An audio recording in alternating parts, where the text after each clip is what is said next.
Hello, शोभा किचनमध्ये आपल्या सर्वांचं मनापासून स्वागत. आजची आपली रेसिपी आहे कांद्याच्या पातीची भाजी. डाळ आणि तांदूळ घालून आपल्याला ही भाजी करायची आहे.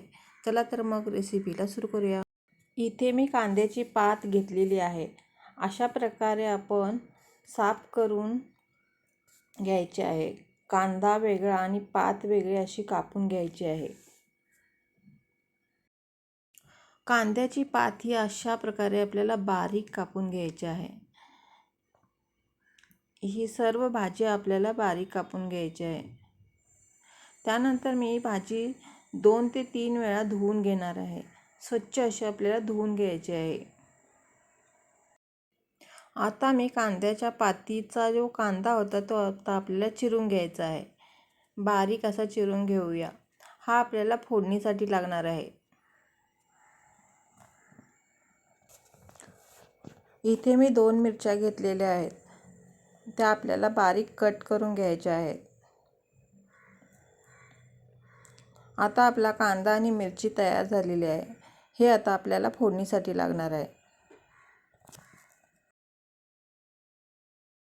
इथे मी तूर डाळ आणि तांदूळ भिजत घातलं होतं. ते आता आपलं भिजून तयार झालेलं आहे. आता कढई गरम करायची आहे. त्यामध्ये 2 चमचे तेल घातलेलं आहे.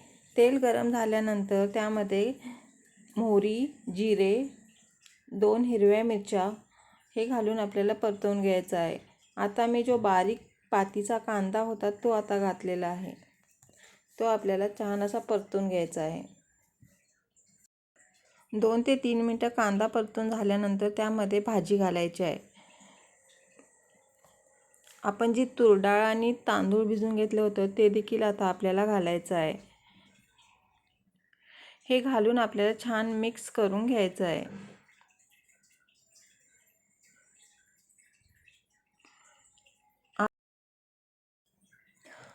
आता चवीनुसार मीठ घालायचं आहे आणि थोडीशी हळद घालायची आहे. आता आपल्याला हे छान मिक्स करून घ्यायचं आहे. आता आपल्याला हे 5 ते 10 मिनटं कमी आचेवर वाफेवर शिजवून घ्यायचं आहे. यामध्ये पाण्याचा वापर अजिबात करायचा नाही. ही भाजी वाफेवरच शिजवायची आहे.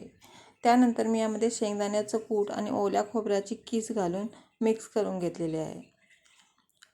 आता आपली भाजी तयार झालेली आहे.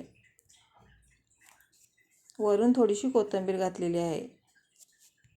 आता आपली कांद्याच्या पातीची सुकी भाजी तयार